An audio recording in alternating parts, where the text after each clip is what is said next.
Assalamualaikum, Tachahau, Vanakkam, salam IPJM Peneraju Kecemerlangan Pendidikan Guru Bertaraf Dunia dan salam KBA Kecemerlangan Berpaksikan Adab. Perkenalkan, saya Muhammad Abin Nabil bin Muhammad Fuad, pelajar PISMP Bahasa Melayu, ambilan Ogos 2023, Jun 2028 dari IPG Campus Bahasa Antarabangsa. Untuk kursus EDUP 3143 Sosiologi dalam Pendidikan, pensyarah saya ialah Ustazah Rohana binti Muhammad Nawi dan pada hari ini saya akan melakukan pembentangan untuk tugasan 3 dengan tajuk yang telah saya rangka berbunyi Pendidikan Membentuk Peluang, Mengangkat Keadilan dan Menjamin Mobiliti Sosial. Mari sama-sama kita saksikan.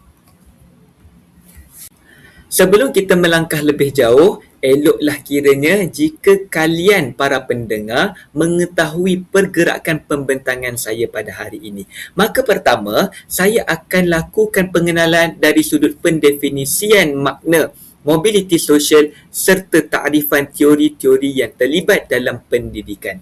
Kedua, kita akan lihat cabaran yang dihadapi oleh golongan rentan pelajar B40 dalam meningkatkan diri mereka ke arah mobiliti sosial yang lebih baik daripada aspek pendidikan. Dan yang ketiga, penyelesaian apakah yang diambil oleh kerajaan dalam mendepani isu-isu yang terbabit serta kesimpulan yang akan saya laksanakan berkenaan benar atau tidak pendidikan ini mampu untuk membentuk peluang, mengangkat keadilan dan menjamin mobiliti sosial yang lebih mapan. Bagi meneruskan penilaian ini, kita kena jelas dahulu makna di sebalik mobiliti sosial. Maka lihat paparan yang telah saya hasilkan. Mobiliti sosial ini ialah perubahan kedudukan atau status seseorang individu mahupun kumpulan dalam lapisan sosial masyarakat sama ada meningkat, menurun atau kekal dalam tahap yang sama. Maka secara ringkasnya, ia adalah pergerakan status sosioekonomi seseorang. Jadi melalui pendidikan hari ini, kita menginginkan mobiliti sosial ini ke atas iaitu ke arah yang lebih positif.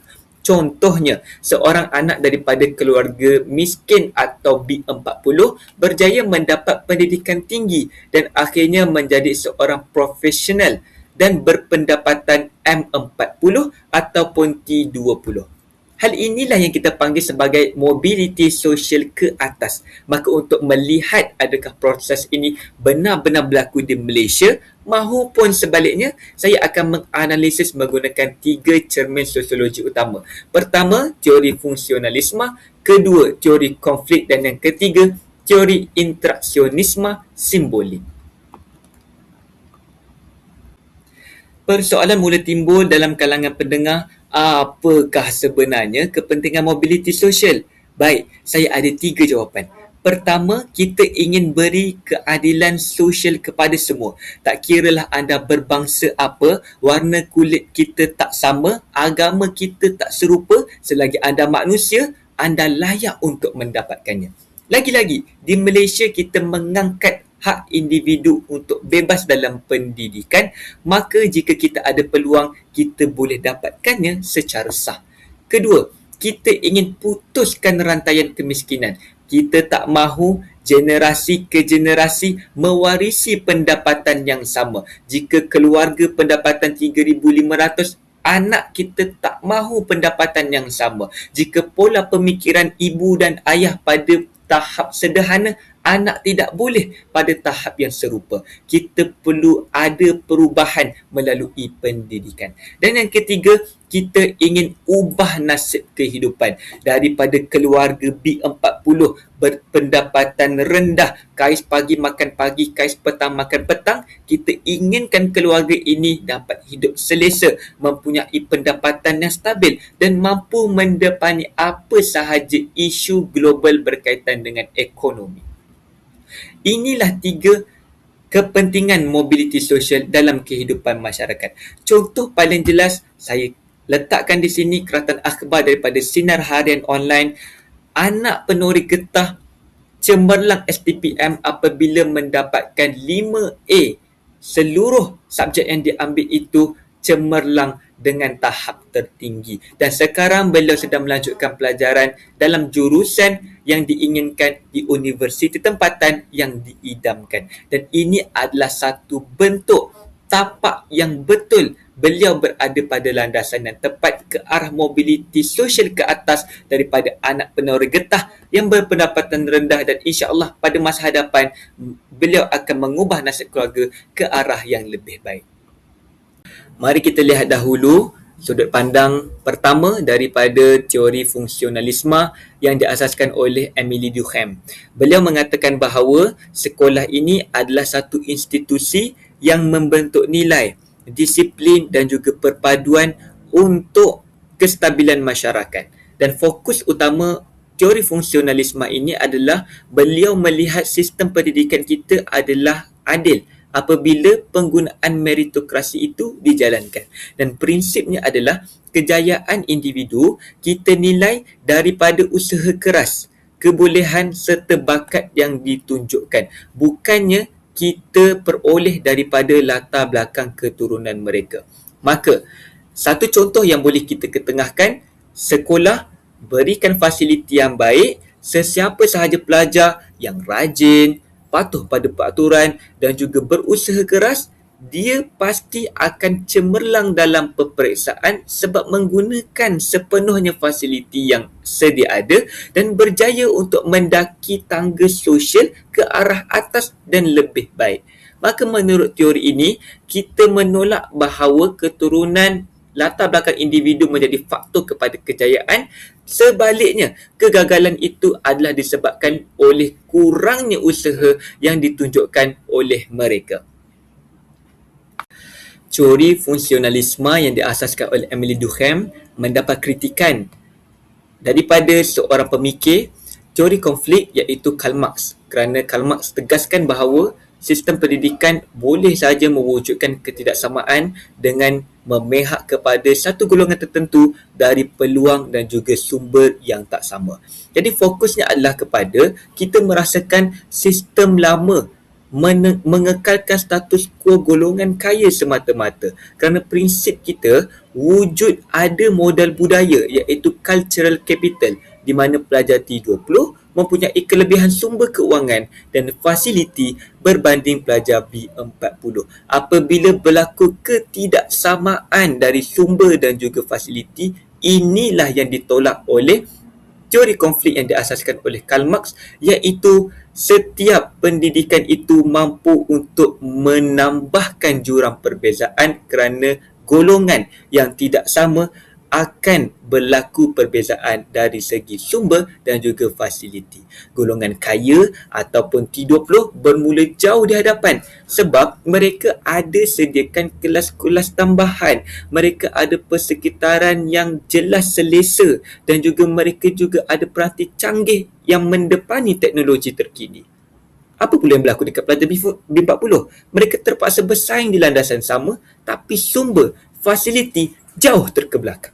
Jadi pendidikan di sinilah yang dilihat oleh Karl Marx sekadar kekalkan kedudukan orang kaya. Mereka ada fasiliti, kejayaan dikecapi, maka mobiliti sosial terus ke atas, manakala pelajar B40 ataupun miskin, tak ada fasiliti, kurang motivasi, kejayaan tak dikecapi, takut lama, itulah tempat mereka. Maka ketidaksamaan boleh wujud dalam pendidikan menurut teori konflik.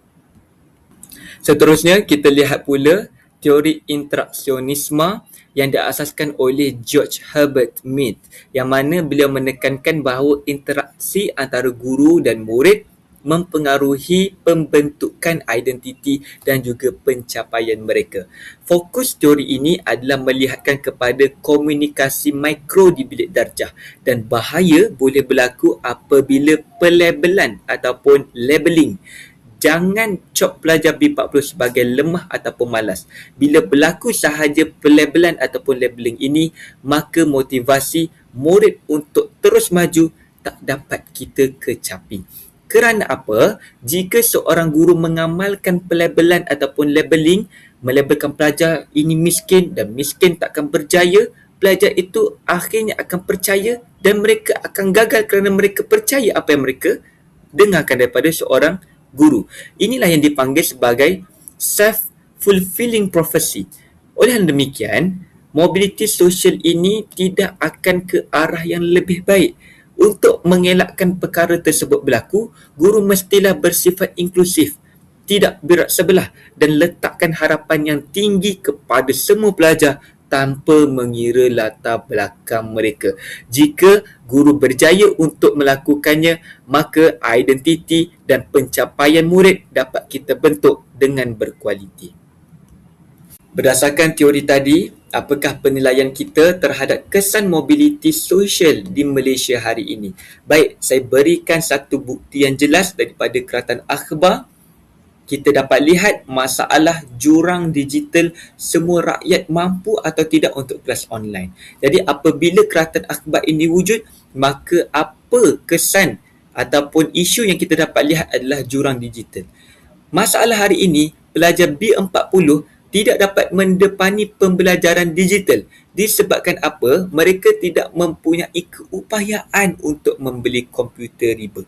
Apabila mereka tidak mempunyai keupayaan untuk membeli komputer riba ataupun apa-apa peranti terkini yang mampu untuk mengakses pendidikan ataupun pembelajaran secara atas talian ketika PKP tahun 2019, pelajar ini akan tertinggal. Jika mereka tertinggal, apa yang berlaku terhadap pendidikan, mereka akan gagal. Dan apabila mereka gagal, mereka tak mampu untuk mendapatkan pekerjaan yang mapan. Apabila tiada pekerjaan mapan, inilah yang kita katakan mobiliti sosial kekal ataupun ke arah bawah. Bukti, selain daripada Keratan Akhbar ni, saya juga ada menganalisis, ada membaca satu jurnal artikel keluaran Jamalul Lail tahun 2024 yang telah pun ditulis oleh seorang wanita bersama kawan-kawannya. Kajian ini mendapati bahawa tahap penerimaan pelajar B40 dalam mendepani norma pendidikan digital adalah sangat rendah, iaitu sekitar 2.135 mata sahaja. Jadi bayangkanlah bagaimana ketiadaan komputer riba ini yang menjadi akses kepada internet mewujudkan tembok baharu dalam pendidikan pelajar miskin untuk terus berjaya. Kesan akhirnya apa? Keadaan inilah yang bantutkan mobiliti sosial mereka untuk bergerak ke atas. Bila mereka gagal, mereka tak mampu untuk mengecapi apakah kerjaya mapan untuk mengubah status quo kehidupan. Selepas berlaku jurang digital, ada juga masalah yang kedua, iaitu tekanan emosi. Pucuk pangkal masalah ini berlaku adalah daripada kekurangannya fasiliti. Misal kata, pelajar ini tidak mempunyai peranti yang lengkap ketika sesi PDPR sewaktu zaman COVID-19. Guru berikan tugasan secara atas talian letak di bahagian Google Classroom. Mereka nak mengakses tidak boleh, sama ada tak ada peranti ataupun peranti itu dikongsi secara ramai-ramai 5-6 orang untuk satu peranti ketika sesi pandemik. Bagaimana mereka ingin menyiapkan tugasan tersebut?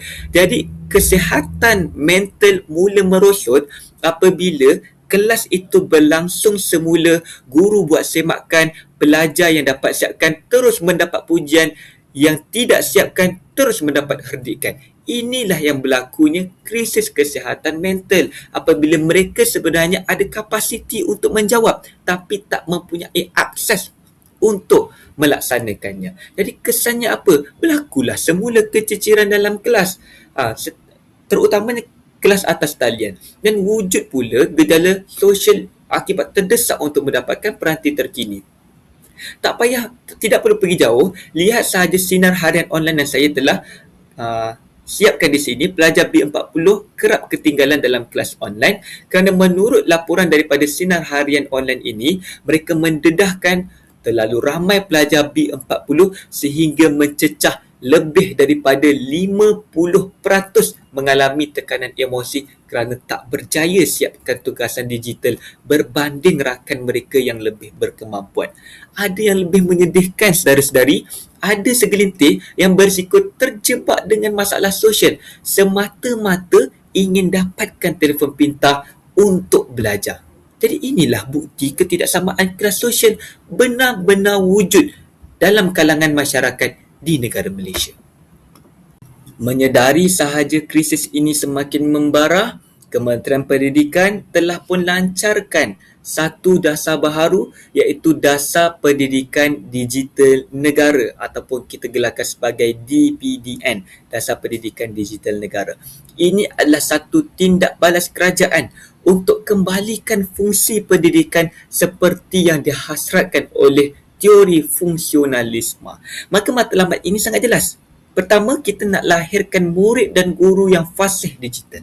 Jadi, melalui dasar ini juga, kerajaan berusaha untuk naik taraf infrastruktur internet, terutamanya di kawasan pedalaman supaya tiada lagi murid B40 yang keciciran arus pemodenan. Tidak berhenti di situ, terdapat juga inisiatif penting melalui Dasar TVET Negara ataupun DTN. Dulu, masyarakat berfikir hanya laluan akademik universiti sahaja yang mampu untuk mengecapi kejayaan. Namun kini, TVET menjadi ejen mobiliti sosial yang sangat pantas apabila terdapat satu laporan daripada bernama Berita Nasional Malaysia menunjukkan bahawa graduan TVET ditawarkan gaji premium oleh industri sekitar RM4,000 pada permulaan kerjaya. Jadi ini bermakna pelajar daripada golongan B40 yang mungkin kurang cemerlang dalam peperiksaan atas kertas boleh menarik nafas lega kerana terdapat satu peluang kukuh bagi mereka mengubah nasib keluarga melalui kemahiran tangan yang berteknologi tinggi. Antara individu yang sangat menitik beratkan TVET dalam pendidikan dan mengambil bahagian yang cukup banyak dalam pembangunan dasar ini termasuklah yang amat berhormat Timbalan Perdana Menteri kita iaitu Datuk Seri Zahid bin Hamidi. Kita bukan ingin kembali kepada zaman 2013-2025, tetapi kita ingin katakan juga di sini bahawa mobiliti sosial di Malaysia dipacu kukuh oleh PPPM, Pelan Pembangunan Pendidikan Malaysia 2013 dan juga 2025, khususnya pada anjakan untuk kita rapatkan jurang ekuiti pendidikan. Kita lihat sahaja, melalui PPPM, kerajaan telah melabur banyak bantuan kepada sokongan untuk murid-murid ini terus ke sekolah.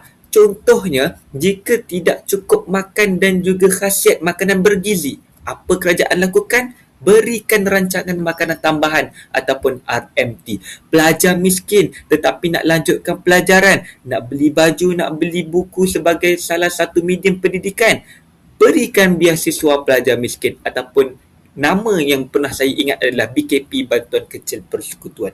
Ketiga, kalau dikatakan ada anak-anak dari poin rumah nak ke poin sekolah terlalu jauh, terutamanya mereka yang duduk di pedalaman 2, pedalaman 3, Sabah dan juga Sarawak, kita berikan kemudahan asrama bermula daripada umur 7 tahun. Jadi bantuan fizikal sebegini amat kritikal sebagai perancah ataupun alat sokongan untuk pastikan pelajar B40 kita kekal berada di sekolah dan terus belajar.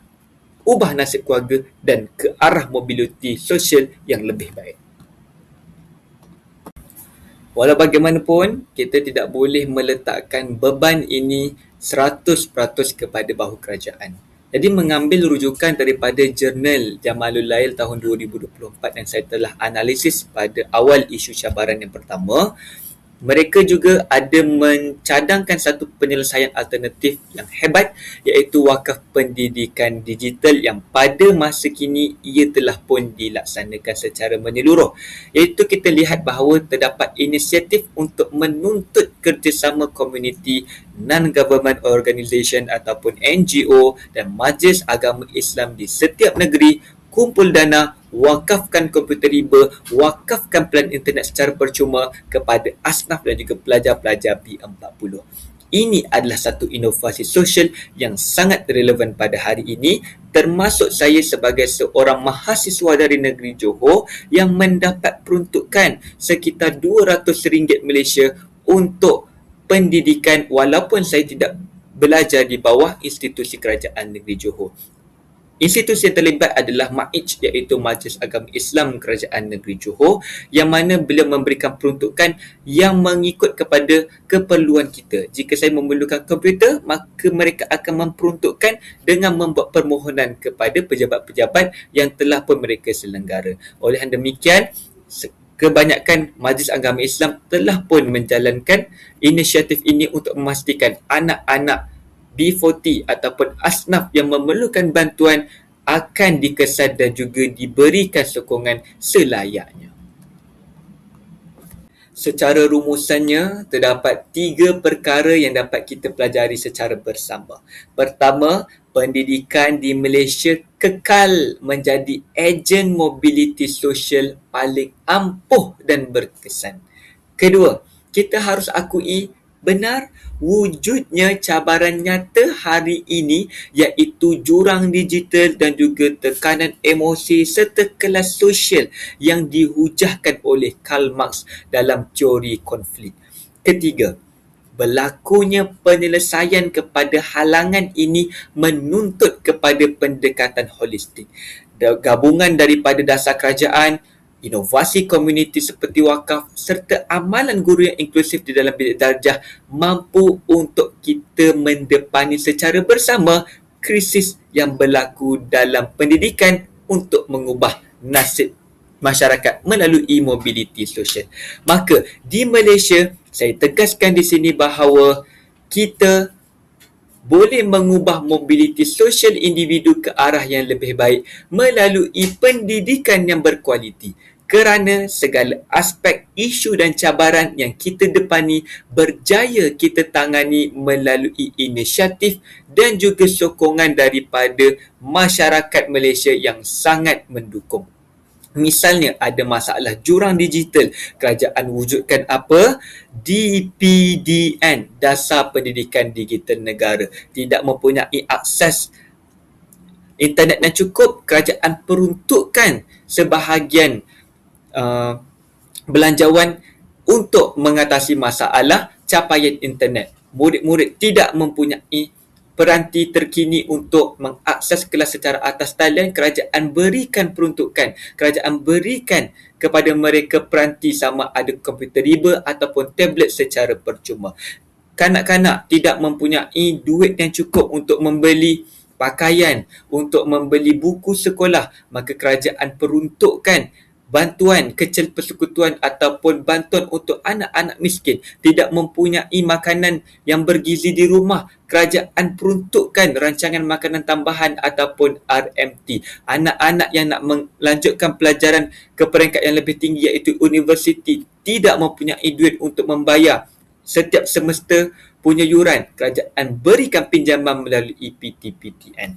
Oleh demikian, inilah yang kita katakan bahawa anak-anak kita di Malaysia melalui pendidikan mampu untuk mengubah mobiliti sosial mereka ke arah yang lebih baik disebabkan fasiliti dan sumber yang kita berikan adalah baik dan ke arah kesamarataan yang lebih berkualiti. Sebagai penutup dan penilaian akhir saya terhadap pembentangan hari ini, saya tetap bersetuju bahawa pendidikan membentuk peluang, mengangkat keadilan dan menjamin mobiliti sosial ke arah yang lebih mapan. Apabila masyarakat mampu untuk memisahkan tembok antara golongan kaya dengan golongan miskin ketika di sekolah. Kerana kita kena faham bahawa pendidikan yang adil inilah yang membuatkan individu berfikiran secara rasional untuk memutuskan kitaran kemiskinan warisan yang sedang berlaku dalam golongan rentan. Berbalik kita kepada kata-kata tokoh kepimpinan negara Tun Dr. Mahathir bin Mohamad, mantan Perdana Menteri Malaysia, yang menegaskan pendidikan adalah kunci kepada kemajuan sesebuah negara. Kerana melaluinya, kita dapat melahirkan rakyat yang berilmu, berkemahiran dan berdaya saing. Sekian, wabillahi taufiq wal hidayah. Assalamualaikum warahmatullahi wabarakatuh.